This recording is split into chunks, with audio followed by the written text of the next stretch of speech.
बिस्मिल्लाहिर्रहमानिर्रहीम अस्सलाम वालेकुम class welcome to data communication and computer network course. Data communication and computer network की previous video lecture के अंदर हमने डिस्कस किया कि किस तरह से हम हेमिंग डिस्टेंस कैलकुलेट कर सकते हैं टू डिटेक्ट एरर्स। ठीक है, आज के वीडियो लेक्चर के अंदर हम डिस्कस करेंगे एरर डिटेक्शन की और टेक्निक्स और उनके बारे में हम फर्दर स्टडी करेंगे। तो स्टार्ट करते हैं अपना आज का लेक्चर।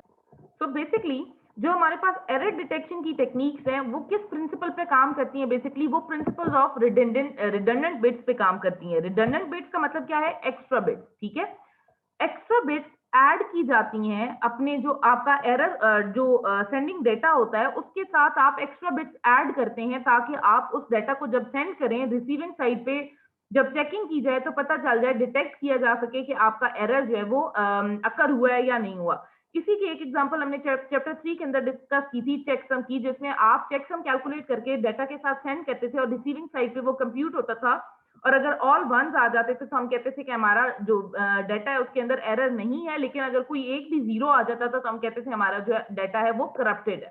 ठीक है, अब जो हम टेक्निक्स पढ़ेंगे उसमें इन्वॉल्व है सिंपल पैरिटी चेक, ठीक है, या जिसे हम वन डायमेंशनल पैरिटी चेक भी कहते हैं। टू डायमेंशनल पैरिटी चेक हम डिस्कस करेंगे। चेकसम की अगेन टेक्निक उसको हम रिवाइज करेंगे और हमारे पास साइक्लिक रिडंडेंसी चेक की एक टेक्निक है, इनको हम डिस्कस करेंगे अपने लेक्चर के अंदर। तो सबसे पहले स्टार्ट करते हैं सिंगल बिट पैरिटी के सिंपल जो पैरिटी चेक है उसको उसके साथ, जैसे हम वन डायमेंशनल पैरिटी चेक भी कहते हैं। मोस्ट कॉमन और लीस्ट एक्सपेंसिव मैकेनिज्म है। क्यों? क्योंकि हम इसको वन डायमेंशनल पैरिटी चेक या मैं इसको अगर सिंपल पैरिटी चेक कहूं तो इसकी टेक्निक बेसिकली क्या है कि हम एक रिडंडेंट बिट ऐड करते हैं। ठीक है, इसीलिए यहाँ पे क्या लिखा हुआ है? पैरिटी बिट ऐड की जाती है। ठीक है, is appended to every data until that the number of ones in the unit which is actually data, ठीक है, including the parity becomes even। अब इसकी टेक्निक सिंपल क्या है कि आपके पास जो भी डेटा है आपने उसमें कैलकुलेट करना है कि नंबर ऑफ वंस कितने हैं। अगर नंबर ऑफ वंस पहले से इवन है तो आपने एक बिट ऐड करनी है जो कि होगी जीरो। ठीक है, लेट्स सपोज मेरे पास है, आपके पास जो रिडंडेंट बिट्स है ना उसकी चॉइस आपके पास क्या है? या तो आप वन ऐड कर सकते हैं या तो आप जीरो ऐड कर सकते हैं। ठीक है, लेट्स सपोज मेरे पास जो डेटा वर्ड है वो है 0 1 1 0। अब इसमें आप कैलकुलेट करें कि आपके पास नंबर ऑफ वंस कितने हैं? 1 और 2। आपने जो रिडंडेंट बिट ऐड करनी है वो क्या ऐड करनी है आपने इसके साथ? एक यहाँ पे बॉक्स बना के हम रिडंडेंट बिट ऐड करेंगे और हम कहते हैं क्योंकि ये ऑलरेडी इवन है तो हम इसमें क्या ऐड करेंगे? इसको जीरो ऐड करेंगे कि ये ऑलरेडी इवन थी। तो जब रिसीवर देखेगा तो इसमें अगर कोई एरर नहीं होगा, उसको भी इवन बिट्स मिलेंगी तो वो कहेगा जी डाटा करेक्टली रिसीव हो गया। ठीक है, लेकिन अगर मेरे पास लेट्स सपोज कि डाटा था 1 1 0 1, ठीक है, ये मेरे पास डेटा था, तो अब मैं जो रिडंडेंट बिट ऐड करूंगी वो रिडंडेंट बिट क्या कहलाएगी? वो रिडंडेंट बिट होगी 1 की। क्यों? क्योंकि मैं अगर देखूं तो मेरे पास जो इधर मैं ऊपर बनाती हूँ क्लियरली, मेरे पास अगर number of bits already odd हैं, ठीक, तो उसको इवन बनाने के लिए मुझे क्या करना पड़ेगा? एक बिट और ऐड करनी पड़ेगी। तो मेरे पास डाटा लेट्स सपोज था 1 0 1 1। तो आप देखिए इसमें कैलकुलेट करें कितने नंबर ऑफ वंस है? 3, which is an even number. तो अगर मैं यहाँ पे 1 और ऐड कर दूं तो ये नंबर ऑफ वंस कितने हो जाएंगे? इवन। ठीक, तो ऑड होंगे तो आप 1 ऐड करेंगे, इवन होंगे तो आप 0 ऐड करेंगे। तो इस तरह से क्या होता है? हम सिंगल पैरिटी के थ्रू एरर्स को डिटेक्ट कर सकते हैं। इसका हम जो एल्गोरिथम है वो देख लेते हैं। सबसे पहले क्या होता है? सेंडर साइड पे डाटा जनरेट किया जाता है, कंप्यूट की जाती है पैरिटी बिट, ठीक है, कि जीरो लगाएंगे या वन लगाएंगे। अगर नंबर ऑफ वन जो है वो इवन होंगे तो हम जीरो लगाएंगे, अगर नंबर ऑफ वन और ऑड होंगे यहाँ पे तो हम वन बिट ऐड करेंगे। अगर आप यहाँ पे देखें तो हमारे पास नंबर ऑफ बिट्स कितने वन कितने हैं? 1 2 3 4 एंड 5। जब कंप्यूट किया गया तो आपके पास नंबर ऑफ जो वंस है वो 5 कंप्यूट हुए। तो इसके नतीजे में क्या होगा कि आपकी जो पैरिटी बिट है वो क्या कंप्यूट हुई? 1। ठीक, क्योंकि हम इवन पैरिटी की बात कर रहे हैं। ठीक, तो 1 कंप्यूट हुई तो इसकी वजह से आपके नंबर ऑफ वंस कितने हो गए? 6। अब ये ट्रांसमिशन मीडियम के थ्रू यहाँ पे भेजे जाएंगे। जब यहाँ भेजे जाएंगे तो रिसीवर दोबारा से कंप्यूट करेगा पैरिटी। यहाँ पे अगर आपके पास जो पैरिटी है उसमें जो नंबर जनरेट हुआ वो इवन हुआ। अब यहाँ पे आप देखें 1 2 3 4 एंड 5 एंड दिस वन 6। तो जो कंप्यूट हुआ नंबर वो था 6। 6 इज इवन नंबर, कंडीशन हो गई हमारी ट्रू, तो यस आपका डेटा एक्सेप्ट हो गया। ठीक है, लेकिन लेट्स सपोज कि आते आते आपकी जो पैरिटी बिट है वो रास्ते में फ्लिप हो गई और ये 0 हो गई। तो अब जब आप कंप्यूट करेंगे तो आपका जो डेटा है वो क्या बनेगा, 1 2 3 4 5 1 के साथ आएगा। तो जब यहाँ पे आप कंप्यूट करेंगे तो आपके पास 5 आएगा, 5 is not an even number, तो आपका डेटा जो है वो रिजेक्ट हो जाएगा। ठीक है। अब क्वेश्चन ये है कि अगर तो मेरे पास यहाँ पे 2 बिट फ्लिप हो जाती है, लेट्स सपोज मैंने ये किया, ठीक है, तो 2 बिट फ्लिप हो गई, तो अब क्या होगा, 1 2 3 4, still it is 4 is in even number, तो हालांकि हमारे पास 2 बिट फ्लिप हुई है, स्टिल हमारा डेटा एक्सेप्ट हो जाएगा। ठीक है। इसका मतलब क्या हुआ कि अगर आपके पास number of bits even flip होती हैं तो you can not detect error. ठीक। लेकिन अगर लेट्स सपोज मैं एक और बिट फ्लिप कर देती हूँ, अब 3 बिट फ्लिप हुई हैं, 1 भी ऑड नंबर था, 3 भी ऑड नंबर है, तो अब अगर आप देखिए तो 1 2 एंड 3, अब क्या डेटा जो नंबर ऑफ वंस है वो कितने हैं, 3, तो 3 is not an even number, फिर भी डेटा आपका रिजेक्ट हो जाएगा। ठीक है। तो इसका मतलब क्या है कि अगर आपकी नंबर ऑफ बिट्स इवन में फ्लिप होती हैं तो आपका जो एरर है वो डिटेक्ट नहीं हो पाता, लेकिन अगर आपकी बिट्स ऑड में फ्लिप होती हैं तो आपका एरर जो है वो डिटेक्ट हो पाता है। ठीक है। इवन पैरिटी का मतलब ये, या सिंपल पैरिटी का मतलब ये होता है। परफॉर्मेंस वाइज अगर हम देखें तो it can detect all single bit errors. ठीक है। Can detect burst errors, but if the number of bits are in the error are odd. ठीक है। It can not detect if the even number of bits are corrupted और they got flip. ठीक है। अगर वो flip हो गई या करप्ट हो गई नंबर ऑफ बिट्स इवन की, तो वो आप डिटेक्ट नहीं कर पाएंगे, लेकिन अगर ऑड बिट्स फ्लिप होती हैं तो वो आपका एल्गोरिदम जो है वो डिटेक्ट कर लेगा। ठीक है। टू डायमेंशनल पैरिटी चेक क्या है, बेसिकली जिसे हम डबल पैरिटी भी कहते हैं। परफॉर्मेंस वाइज ये डबल पैरिटी से बेहतर है, और ये किस तरह से इंप्रूव हुआ है कि इसमें आप टू डायमेंशनल में पैरिटी चेक करते हैं। ठीक है। आप अपने जो डेटा वर्ड्स होते हैं उनको आप एक मैट्रिक्स की फॉर्म में ऑर्गेनाइज करते हैं, और फिर आप रो वाइज भी कैलकुलेट करते हैं उनकी पैरिटी, एंड कॉलम वाइज भी आप उनकी पैरिटी कैलकुलेट करते हैं। एग्जांपल देख लेते हैं, फिर उसके बाद डिस्कस करते हैं इसके जो ड्रॉबैक्स हैं या इसकी जो लिमिटेशन है वो। लेट्स सपोज हमारे पास 4 डेटा वर्ड्स हैं, हमने यहाँ पे लिख लिए, ठीक है, एक मैट्रिक्स की फॉर्म में लिख लिए, यहाँ तक हमारे डेटा वर्ड्स हैं। ठीक। अब क्या हुआ, डेटा वर्ड 1 2 3 एंड 4, इसकी हम रो वाइज भी पैरिटी कैलकुलेट करेंगे, कॉलम वाइज भी पैरिटी कैलकुलेट करेंगे। रो वाइज कैलकुलेट करते हैं जरा, 1 2 3 4 एंड 5, टेक्निक सेम है जो हमने सिंगल में यूज की थी। ठीक है। तो 5 है, तो इसको इवन बनाने के लिए हमें क्या करना पड़ा, 1 की एक बिट ऐड करनी पड़ी। ठीक है। पैरिटी बिट ऐड करनी पड़ी। दोबारा हम देखते हैं, नंबर ऑफ वंस 1 2 3 4 5, दोबारा नंबर ऑफ वंस ऑड है, तो इसको इवन बनाने के लिए हमें क्या करना पड़ा, नंबर ऑफ 1 ऐड करना पड़ा, एक पैरिटी बिट 1 की ऐड करनी पड़ी। अगेन हम देखते हैं, जो हमारा थर्ड डेटा वर्ड है उसके अंदर अगर नंबर ऑफ वंस कैलकुलेट करूं तो 1 2 3 एंड 4। ठीक है। 4 डेटा वर्ड्स हैं, इसका मतलब है ऑलरेडी इवन है, तो पैरिटी बिट क्या आएगी, 0। ठीक। अगर लास्ट वन को देखूं तो 1 2 3 है, 3 इज एन ऑड नंबर, तो हम क्या पैरिटी बिट ऐड करेंगे, 1। ठीक। तो अब हमारे पास ये पैरिटी कैलकुलेट हो गई रो वाइज। अब कैलकुलेट करते हैं कॉलम वाइज पैरिटी।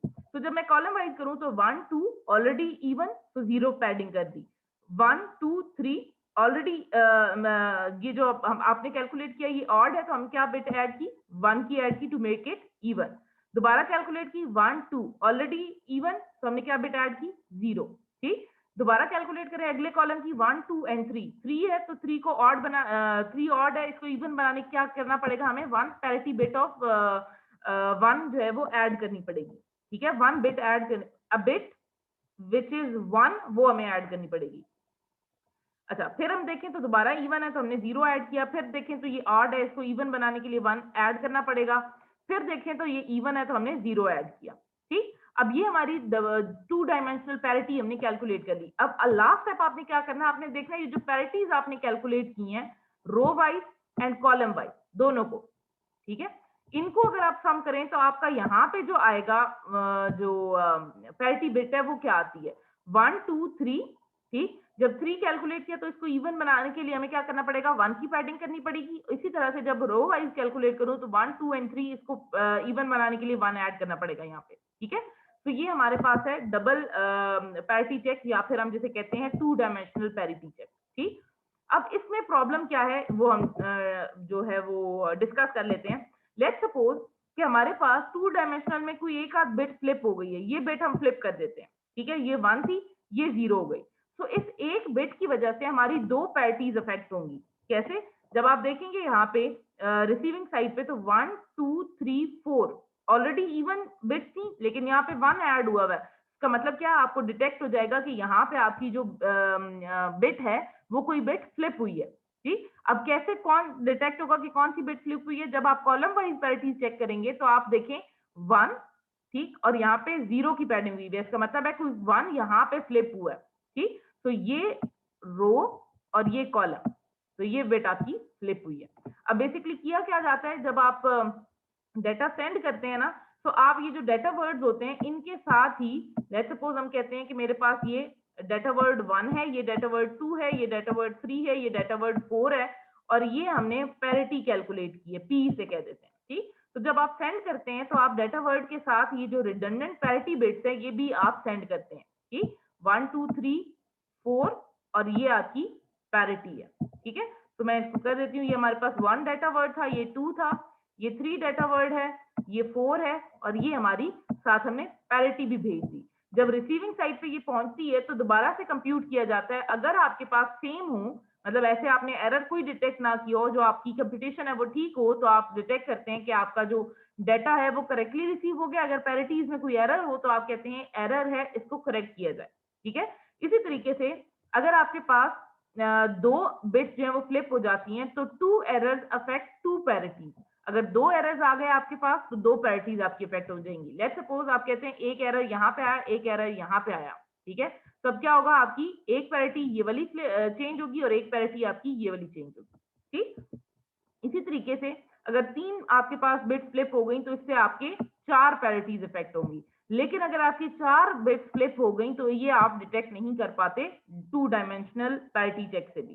ठीक है, अब हम लास्ट स्लाइड को डिस्कस कर लेते हैं, विच सेज कि अगर आप जो पैरिटी चेक कैलकुलेट करते हैं वो पैरिटी चेक कॉलम वाइज और जो आपने रो वाइज कैलकुलेट किया है वो दोनों सेंड किए जाते हैं अलोंग साइड दी डेटा, जो हमने ऑलरेडी डिस्कस किया है। ठीक है, मैंने ड्रॉ किया वहां पे।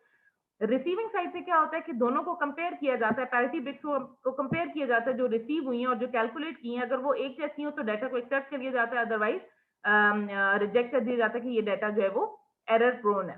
ठीक है, इसी तरीके से अगर हम परफॉर्मेंस की बात करें तो एक्स्ट्रा ओवरहेड तो आपने इंक्लूड कर दिया वहां पे। जब हम सिंगल पैरिटी की बात करते हैं तो सिर्फ एक बिट हम ऐड करते हैं, रिडंडेंट बिट, लेकिन यहाँ पे अगर आप देखें तो आप नंबर ऑफ बिट्स ऐड कर रहे हैं, 8 बिट्स आप ऐड करके साथ भेज रहे हैं। तो इसकी वजह से ओवरहेड इंक्रीज हो जाएगा, लेकिन आपकी जो एरर करेक्शन की कैपेबिलिटी है वो बढ़ जाएगी। ठीक है, it can detect many burst errors but not all.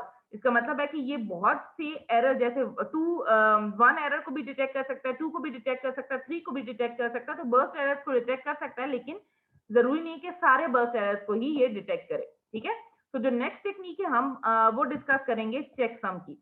Check सम हम ऑलरेडी पढ़ चुके हैं, क्या है बेसिकली कि आपके पास जितने भी डाटा सेगमेंट्स हैं आप उनको ऐड करते हैं। ठीक है, ऐड करने के बाद आप उसका वंस कॉम्प्लीमेंट लेते हैं, वंस कॉम्प्लीमेंट लेने के बाद आप डाटा के साथ साथ चेक सम को भी रिसीवर को भेज देते हैं। जब रिसीवर के पास वो चेक सम आता है तो रिसीवर क्या करता है, वो डाटा वर्ड्स और चेक सम दोनों को ऐड करता है, और आपके पास अगर सारे जो नंबर बिट्स हैं वो 1 आ जाए तो वो कहता है कि ये डाटा जो है वो करेक्ट रिसीव हो गया। लेकिन अगर कोई एक आध बिट भी आपकी 0 आ जाए तो वो कहता है कि ये आपका जो डाटा है वो करप्टेड डाटा है, तो वो उसको एक्सेप्ट नहीं करता बल्कि डिस्कार्ड कर देता है। ठीक है, टेक्निक क्या है ये देख लें। लेट्स सपोज हमारे पास ये 2 डाटा वर्ड्स हम कंसिडर करते हैं। ठीक है, 1 1, तो इससे क्या होगा 0 1 कैरी 1 1 और एक कैरी 1, तो ये आ जाएगा 1 1 कैरी, फिर हमारे पास 1 आ जाएगा, फिर 1 आ जाएगा, फिर 1 आ जाएगा, 1 1 0 1 कैरी, और ये, और फिर उसके बाद हमारे पास 1 1 0 1। ठीक, अब ये हमारे पास एक्स्ट्रा बिट आई है, इसको करना पड़ेगा रैप अराउंड। ठीक, रैप अराउंड का मतलब क्या है कि आप डाटा यहाँ पे लिखेंगे, जो बाकी डाटा है 0 1 0 1 1 1 1 एंड 0, और ये जो आपकी रिडंडेंट बिट थी इसको आपने साथ में ऐड कर देना है। ठीक है, हम क्या करते हैं, इसको ऐड कर देते हैं। ये मैं दोबारा से ठीक करके लिख देती हूँ, ये 0 और ये 1। रिडंडेंट बिट जो एक्स्ट्रा बिट थी उसको हमने रैप अराउंड किया, यहाँ पे लेके आए, तो हमारे पास जो डाटा आया वो क्या आया 1 1 1 1 1 0 1 0। ठीक है, तो अब क्या करना है हमने, ये जो हमारे पास कैलकुलेट हुआ है सम इनका, इसके साथ हमने क्या करना है, वंस कॉम्प्लीमेंट लेना है। वंस कॉम्प्लीमेंट क्या होता है बेसिकली, कि जहां जहां आपका 1 है वो आप 0 कर दें, जो 0 है वो आप 1 कर दें। ठीक, तो अब हम क्या करेंगे, अब हम वंस कॉम्प्लीमेंट लेते हैं। तो हमने 1 0 1 0 0 0 0 एंड 0। ठीक है, यहाँ पे हमारे पास 5 नंबर ऑफ 1 थे, तो 5 नंबर हमारे पास 0 के भी आ गए। ठीक, तो हमने डाटा को कर दिया फ्लिप। अब ये हमारा चेकसम कैलकुलेट हो गया। अब ये चेकसम हम भेजेंगे अपने जो 2 डाटा वर्ड्स हैं उनके साथ साथ हम ये चेकसम भी भेजेंगे। ठीक है, तो क्या क्या जाएगा, जो रिसीवर है उसे ये वर्ड भी जाएगा, ये वर्ड भी जाएगा, और साथ में ये जो आपका चेकसम आपने कैलकुलेट किया है ये भी जाएगा। ठीक, रिसीवर पे क्या होगा, रिसीवर पे जब ये दोनों वैल्यूज जाएंगी तो दोबारा से सम कंप्यूट होगा। सम कंप्यूट करने के बाद जो आपका तीसरा चेकसम था वो भी कंप्यूट होगा, और देखा जाएगा कि आपके पास ऑल वंस आते हैं। अगर ऑल वंस आ गए तो आपका डेटा एक्सेप्ट कर लिया जाएगा, अदरवाइज रिजेक्ट कर दिया जाएगा। यहाँ पे जो टेक्निक अपनी प्रीवियस जो हमारे पास चैप्टर था 3, उसमें हमने यही टेक्निक पढ़ी थी। यहाँ पे इसको दोबारा से वंस का कॉम्प्लीमेंट लिया गया। ठीक है, तो अगर आप यहाँ तक भी करते हैं तो भी काम ठीक है आपका। यहाँ पे अगर आप 1 कॉम्प्लीमेंट लेंगे तो आपके सारे जीरोस आ जाएंगे, और इस एल्गोरिथम के अकॉर्डिंग अगर ऑल जीरोस होंगे तो आप डाटा को एक्सेप्ट करेंगे। अगर आप यहाँ तक भी करते हैं कि ऑल 1 आ गए, आपका डाटा एक्सेप्ट हो गया, तो ये एल्गोरिथम भी perfectly fine for the checksum calculation. ठीक है, तो ये है हमारे पास कि चेकसम को कैसे कैलकुलेट करेंगे। अब अगर हम परफॉर्मेंस की बात करें तो checksum can detect all the errors involving in the odd number of bits. जितने भी ऑड नंबर ऑफ एरर्स होंगे उनको डिटेक्ट कर लेगा। It also detect most errors involving even number of bits, but it can not ensure that it will detect all kind of errors. ठीक है, तो mostly ये एरर्स को डिटेक्ट कर लेता है, लेकिन कुछ एरर्स को डिटेक्ट करने में जो है ये यूजफुल नहीं होता। तो that's all for today's lecture. अपनी नेक्स्ट वीडियो के अंदर हम डिस्कस करेंगे कि किस तरह से साइक्लिक रिडंडेंसी कोड जो है वो कैलकुलेट किया जाता है और किस तरह से उसको यूज किया जाता है for error detection and correction. So that's all for today's lecture.